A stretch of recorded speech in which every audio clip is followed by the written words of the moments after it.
Good afternoon, ladies and gentlemen. Thank you for your presence for this session on internationalization. The title of the session is The New Horizons, Internationalizing Your Business. Participants will pick up from our invited guests and experts useful tips on going global and learn about pitfalls when venturing overseas for the first time into uncharted territories. Our invited experts are Mr. Ricky Tan, Chairman and CEO of Kinderworld, and Professor Annie Ko of SMU, Dean of the Office of Executive and Professional Education. Professor Annie Ko will play the role of facilitator in the discussion segment in getting Mr. Ricky Tan to share his international experiences. Kinderworld Education Group is a successful private education enterprise founded in Singapore back in 1986. They have multiple operations in Vietnam, in cities such as Hanoi, Ho Chi Minh City, Da Nang, etc. They also have presence or are looking into projects in Australia, Malaysia, Cambodia, Myanmar, and Indonesia. I would like to invite Mr. Ricky Tan to give us a presentation before inviting Professor Annie Ko to begin the discussion segment, followed by Q&A session. Without further ado, Mr. Ricky Tan, please. Good afternoon, teacher, Professor Ko, and all my colleagues there. See, I would like to take the next couple of 20 minutes or so to explain to you the following agenda. My company, Kinderworld, and of course our operation in Vietnam and overseas project, and then what were the challenges that you actually, when you venture in a new market, and I was asked to share the success story of our company, and of course, when we're going global, what kind of strategy must we adopt? You mustn't get confused with Kinderworld and Kinderland. We are the world, we're not land. Kinderworld has always been believed from kindergarten all the way to university. Kinderland, so far, they are still quite happy to do preschool. We are here that we want to be we founded 86, and we want to continue to do from kindergarten all the way to university, and our vision is to be a true trained education provider for this sector. I will share with you some of the major milestones that we have experienced. We started 86, and of course in the year 2000 I went to China and Vietnam, and also of course in the journey in our Chinese side, many people say, why not China? I said, I was there. It was not so easy as many people say. Very good. We are in education. It's always been a very sensitive subject in any country you go to. The case of China, I decided in 2005 to totally exit out of China because China 涨不高啊. Because the moment you have to settle the program for the Chinese people, the rich local, you must have 51% local ownership. Same time in Vietnam, when we started 30% local ownership, eventually today, most of the company requirement is 100% foreign owned. So it is where by 2005 I decided to focus my time in Vietnam. My first journey to Vietnam was in the year 2000, January. The moment I landed in Hanoi, I wanted to go home straight away. I just came from a very exciting market of Shanghai. In comparison, Vietnam, Hanoi was really like a a kind of backwater. But I persisted, went in. It is where we are today, what we are. So in the 2000 to 2004, 2005, we actually continued, and we were appointed by Singapore Ministry of Education to become the examination center for Singapore primary school leaving examination. That means Vietnamese kids can also attend and get the qualification for them to continue study in Singapore after year 6. We also continue to expand. These are all our schools. We are actually here is to talk about ability to combine the Eastern value, Western education. To many people, I believe, have not been to Vietnam, or you have many kind of misinformation of Vietnam. But if you've been there, you realize that the kind of vibration you feel, especially in some key cities like Hanoi and Ho Chi Minh City. So it is where we continue to expand our company, whereby we establish more locations in Vietnam, and also now we are ready to venture into neighboring country. Cambodia, Laos already in, except we are waiting for the right time to expand our business. Of course, going forward, we want to continue to build more facility in Vietnam. And we want to actually not just only K to 12, kindergarten to high school. We are now venturing to post-secondary. I should continue higher education. And we focus in the area of hospitality, tourism, and commercial cookery, partnering with the Regency TAFE from Australia. And people ask me, why not Polytechnic Singapore? Why not ITE? I shall tell you over a couple of beers. Again, continue, we're now talk about going back to Malaysia now. When we went in Malaysia in 1995, I got to give away 51% Bumiputra share. That was 1995, very tough. I don't believe in giving my share to other people. Why should we? So now, with the new venture in Iskandar Township, they now allow 100% foreign ownership. For the land, for the education license, and important of all, suddenly, Singapore education now become very attractive to the Malaysian student. Today, there are 50,000 students traveling from Johor through the Causeway and go to school, getting up 5 o'clock in the morning, returning 7 p.m. It is where we are moving in now. Same thing for Myanmar. Many people say, why Myanmar? Same question they ask me, why Vietnam in the year 2000? We made our first visit 18 months ago, put in our application, they said, please go home. Law not ready for you. 1.5 months ago, we went back again, he said, put in again, he said, wait for a few months. So there are many, many positive signs showing in Vietnam, Myanmar now, with the 60 million people, I believe we can also do something very similar for Vietnam. 2012 is where this year, there are many more exciting projects that we will do. I will share with you along the way. This is Vietnam. 88 million people, and currently we are the largest foreign investor in the education and training, providing from kindergarten to high school and now going to post-secondary, higher education. We are everywhere. If you have any relative or friend work in Vietnam, they'll know Singapore International School, they know Kinderworld, and soon they'll know more about Pegasus Uni Center. Ho Chi Minh, Bình Dương, Vũng Tàu. This is the kind of school we do here. It's big school, not talk about the small kindergarten. We are not talking about kindergarten anymore. It is a purpose-built school, can take 500 students, just primary school, from year 1 to year 5. A school like this, we started in 2004, can take 600 students. Again, kindergarten up to primary 5 only. This is our high school, a 10-story building.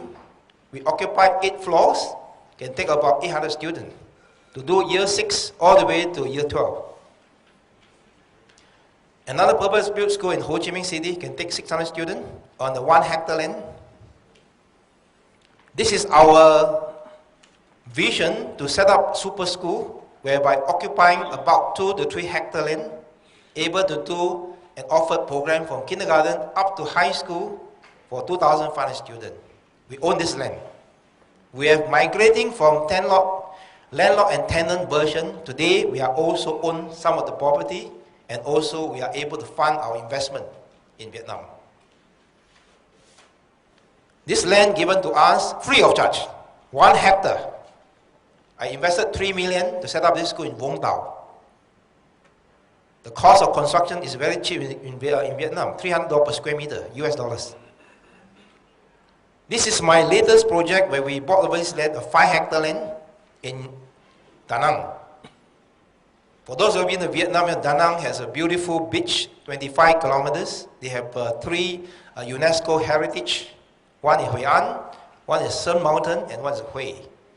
We will be setting up this on the 2-hectare land to build from kindergarten to primary school, high school, and then Pegasus International Uni College, where our area of focus will be English language, hospitality, tourism, and commercial cookery, and teachers training.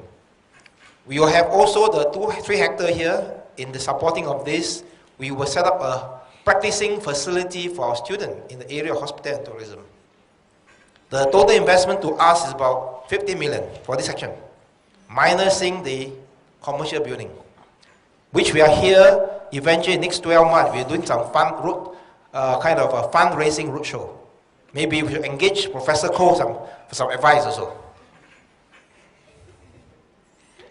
A project 12 hectare given to us also free of charge. In Vũng Tàu, it is where we can set up a leisure and education. You see, we are carrying the flag as an education investor. And of course, we are able and already confirmed what we promised the government in Vietnam, we actually delivered. And under the current policy, they have this incentive to give you free land, free renter for 50 years. But you just have to go and find your money to put up whatever facility you promised them. So with the first project set up for the school, 3 million investment, now we're promising them that we will set up this one approximately of 15 million US dollar investment, 12 hectare land. That is a grand project that we have in Quang Nam, which is actually Hoi An. We are in the attempt to set up Singapore Education Metropolis. In here, we have the, excuse me. In here, we have the Singapore International School Hotel Training School, plus also a resort for students to practice. And this river here remind me of Singapore River. If you go to Hoi An, when come the high tide, Hoi An disappeared. All the walkway, you can't walk, you know. So I say, why do I got this land, I duplicate Hoi An Old Town into a modern way, but modern after Singapore River, whereby full of activity. Students can actually make use of the river, do all the outdoor activity. We can do event for the company. At the same time, we create nightlife away from the old town of Hoi An. And of course, it is a big initiative that we're doing now. You see, I always believe in taking 10 years in front and look at 10 years and telling myself, what should we do today? Many people, 10 years ago, when I told them I wanted to do something in Vietnam, they say, are you sure? Can they afford to pay you? You'll be surprised the kind of money they pay us, which I'll share with later. Our plan is to not just only Vietnam. I was in Singapore for almost 10 over years. We started 86. We even went to Malaysia in 1995 with the Bumiputra law, 51%. We also went to Indonesia to set up playground. In Singapore, I set up Suntec City, Quezon. In 1995 to 2000, rental from $1, where they want you to go in, to 40,000 a month, jump to 100,000 a month. It's crazy, huh? So eventually, of course, we make money, but money go to the landlord. So I decided to shut it down and went out of Singapore. So our plan is actually venture out, not just only using our Singapore brand. We're also talking about going to Malaysia now, with the condition is right. You see, we are entrepreneurs. We will go where there are opportunity, because every single cent you make is yours. Every single cent you lose is yours as well. I have to sell my bungalow to cover the cost of my failure in Suntec City. Our project in Cambodia, Indonesia. Okay, now come to my part. All right, we talk about our rationale. ASEAN focus. In combination, ASEAN got 660 million people. Why bother China? I went to China. If people are telling me, why not China? I said, I was there for 5 years. Almost killed myself because of the kind of dealing with government. Even they say kaki langa.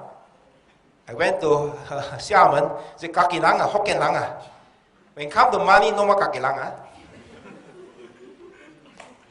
I went to Vietnam, I speak nothing. Even today, after 10 years, I speak nothing. I said, only how to tell my driver, go straight, go left, go right. That's all I know. But without the language, it doesn't mean you cannot expand what you want to do in Vietnam. The ASEAN community now getting stronger and stronger. It is where our focus is going to be, and we believe that there are many opportunities for everyone here. Talk about legal investment framework with incentive, you can see when you go to a merchant market like in China, of course, when initially go there were many incentives.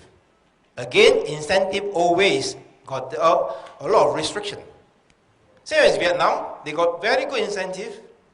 If you are able to understand the law and also how the implication, just like us, we are treated just like another local company.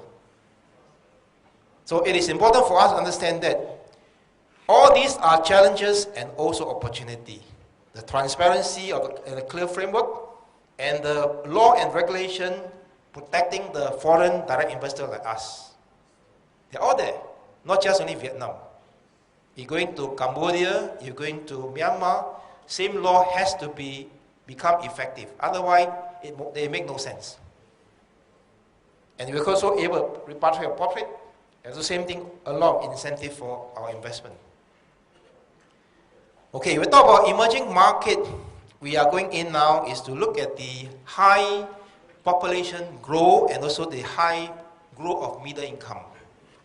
Vietnam has 88 million people, and they are about 65% of population are under age 35 years old. They pay us $5,000 for kindergarten a year. Primary school, they pay us $8,000 a year. Secondary school, 12,000. High school, 15,000. You think it's good? From the accountant point of view. And the cost of teachers, Vietnamese trained teacher, we pay them $6 million. Wow, $300. Singapore teacher, they ask for 5,000, they ask for 16-month package. I go to Australia, America, I hire them, one package only, 12-month salary. That's all. And they are much, much more, I should say, able to settle down very quickly compared to Singapore teacher. But of course, we still need Singapore teacher to be able to provide the core program that we are specializing in. We talk about challenges. Of course, you look at it, legal and the investment framework. Everywhere is the same. Be a very ambiguous, very vague. Process is long, but we must always tell ourselves we must be fully understand all the implication. As a foreign company, we cannot afford to play a fool. Everything must be above the law. Because when you become bigger, like we are today, they can 树大招风. People find a way to attack you, whether right or wrong. They just write something. So it is something that we cannot afford to make any mistake.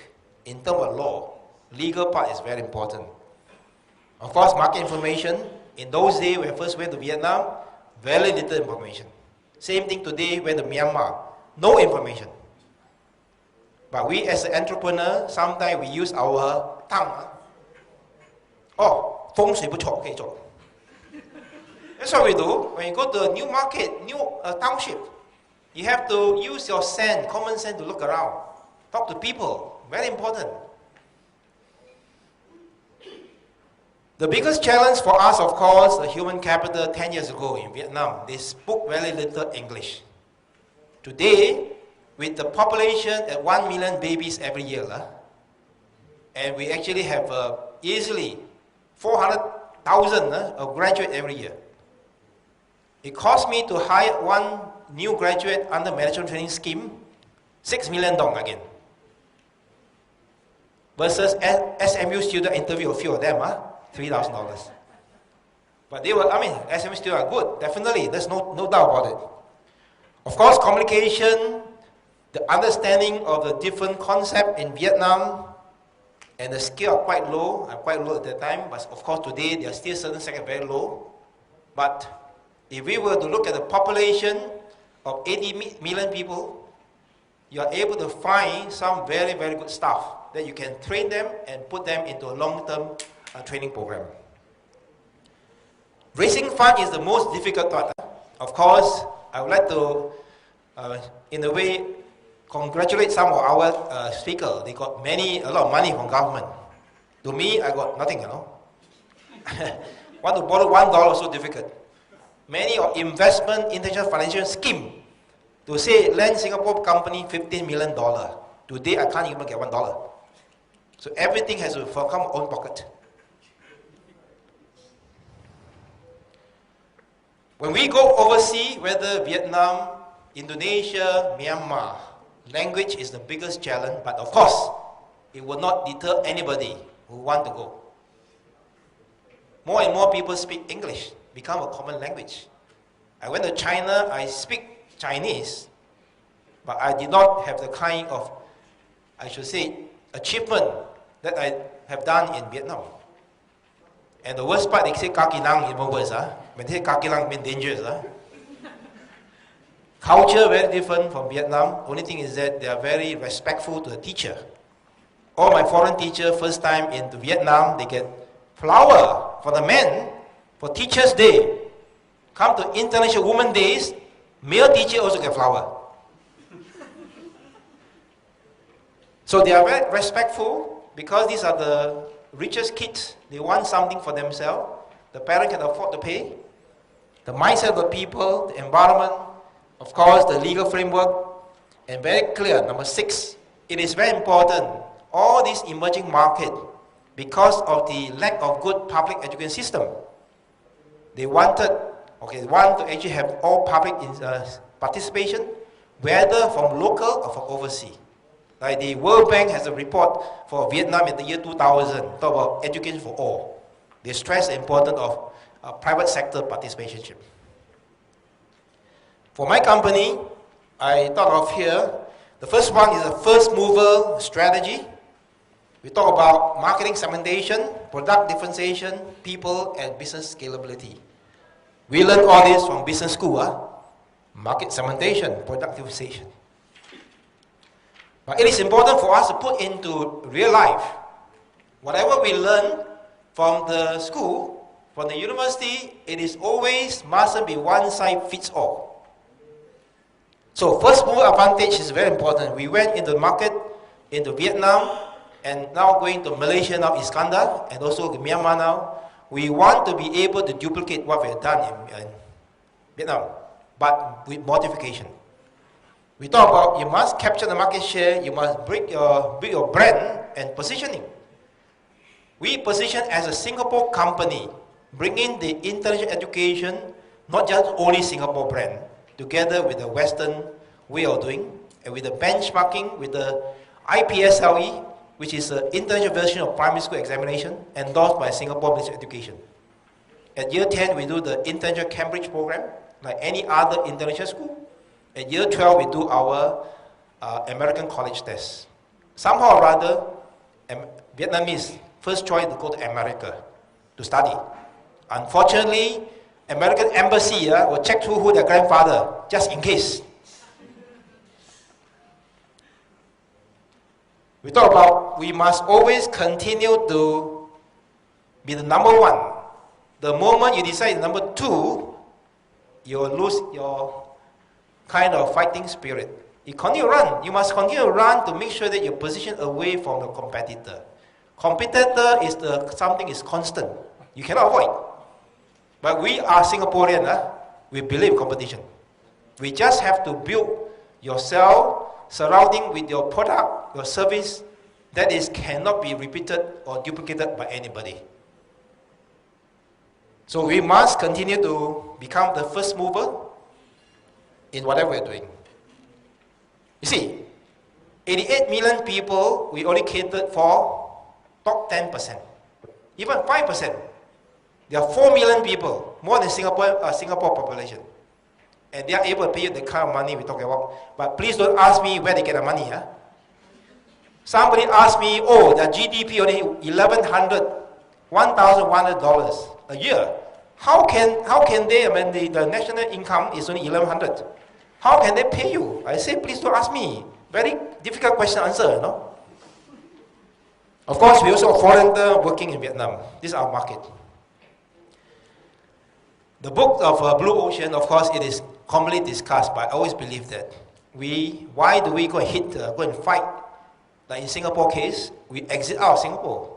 We went to Vietnam to look at the way how can we position ourselves and not competing directly with all those other lower brand catered for the Vietnamese and those higher brand catered for foreigner who study there, but their school fees paid by company. Different. Our school fees, our students are paid by themselves. This is our program, 2 very distinctive programs. One is for Vietnamese, one is for foreigner, and it is something that become a very important product differentiation for our company. We are the only one can allow students Vietnamese to study year 5, year 6 exam, suddenly no money, go back to the national system. So it is a very important attraction that we have, and we are the only one doing it in Vietnam. Of course, we talk product differentiation. We are talking about here, we want to continue to add different programs in our company. We have cross-border campus, as you saw. We want our kids to be able to spend 3 months a year in countries like Australia, Singapore, Malaysia. And our kids on Australia can also spend some time in Asia as well. We talk about outdoor camp. All these are the activities we talk about, which we are so commonly used in Singapore. I mean, Singapore has so many education programs. We are so used to it. But for a country like Vietnam, it's something different. So when we go to Vietnam, we have to think how to think locally, you know. What are the things that they do not have? Things that we take for granted in Singapore. Microsoft has chosen us to launch a product in Vietnam. One step further to do our benchmarking, we also have signed up and just finished our inspection by the Western Association for School and Colleges. This is the important bridge for our students to be able to study in America.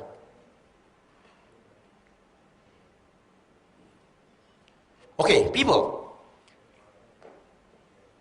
I've been here when I was at the peak of our company. We employed 200 employees in Vietnam. I'm in Singapore in the year 1995 to 2000. Of course, we have many students who run Quezon. Some of you might know Quezon. Quezon was one of my biggest investments in Singapore. Cost me $3 million. We hired many students who are actually undergraduate, kind of work $5 an hour. Run big party for 200 people. A big playground for some of our colleagues here. Some of them even remember. They spent a lot of wonderful time with the kids, playing nicely in the Quezon playground, and they got time to chit-chat and having coffee or go for shopping at Suntec City Mall. All these things we have done in Singapore. Of course, financial crisis and also rental has actually has forced us to exit out of the market. So to find suitable people here, you can see, I can find plenty good new graduates who join the company, eventually grow nicely with the company. We're also focusing on staff training and development. Those days when in Singapore, my company won 3 times National Training Award. That's why we are familiar with people from PSB. I believe that people is the assets for any company. Same thing, I'm using the same strategy to use it in the country that I'm investing in. You have to design pathway for the committed staff. I have 800 employees in Vietnam now, and many of the key operation and administrative positions are being held by Vietnamese.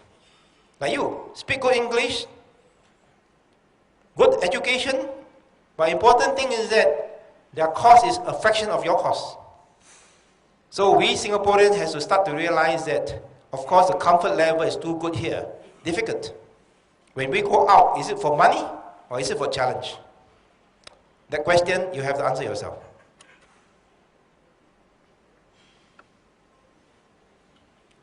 Okay, the scalability we have developed a system that can be scaled very easily from one school to one school, one location to one location, and country to country.